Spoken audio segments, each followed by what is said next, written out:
Everybody.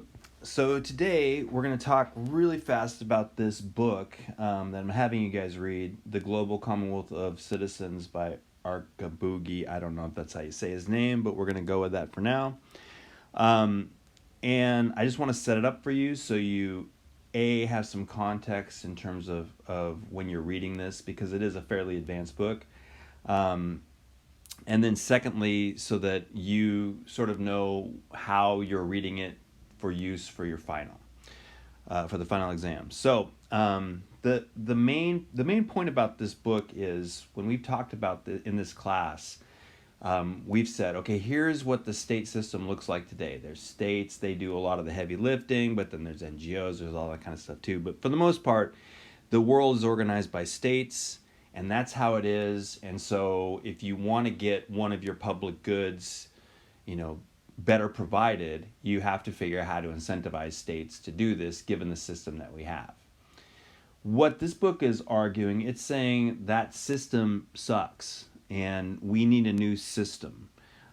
It feels like there's always been the state system out there, but it's a relatively new creation, probably the last couple hundred years. And then the way that we do things, really since 1945, the end of World War II, is when they had the UN and all that other stuff. So it's one way of doing things, the way we do things now. And what the book's arguing is there's another way to do things, and it's a better way to do things, which they're going to call, or he's going to call, cosmopolitan democracy. So that's what we're going to talk about. We're going to set up, in this sort of lecture here, we're just going to set up what is the problem with the system we have right now from his point of view.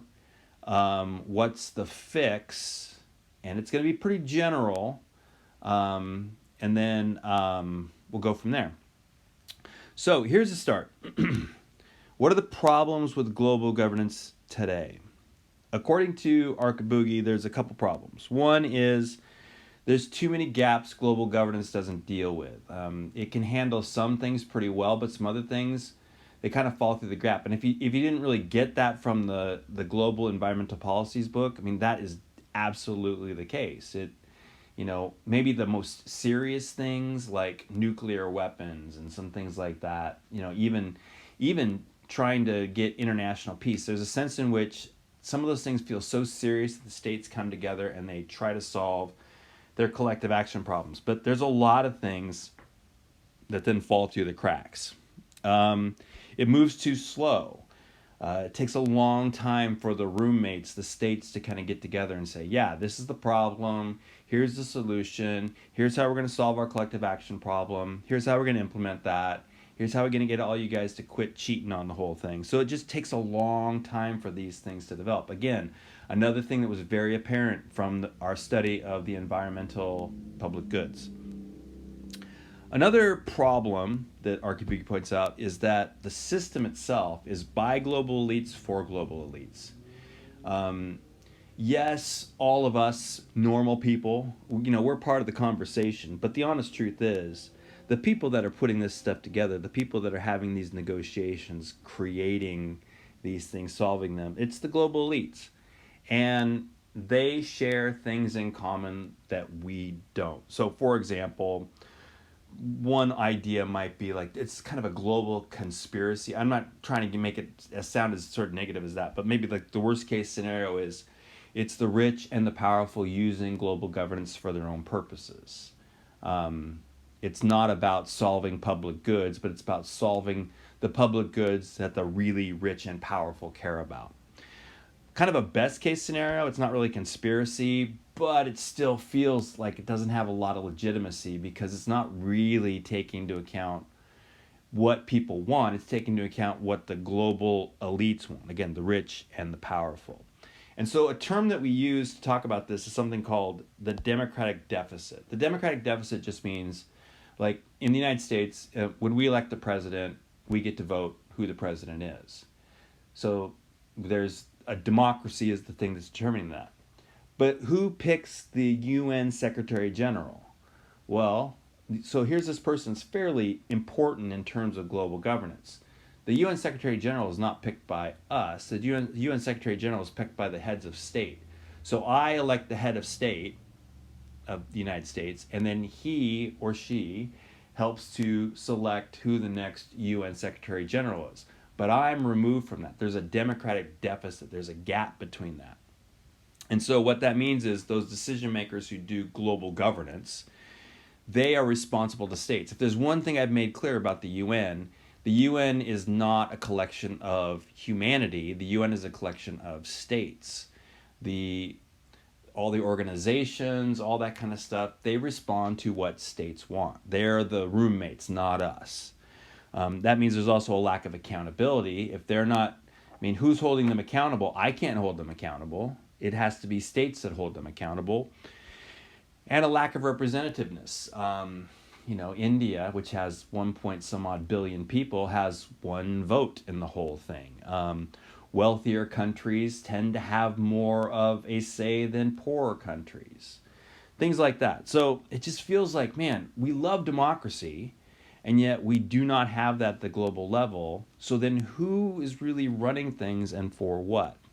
So what the book talks about is this idea called schizophrenic democracy. And I don't think they use schizophrenia correctly, from a psychological point of view, but just work with them here for a second.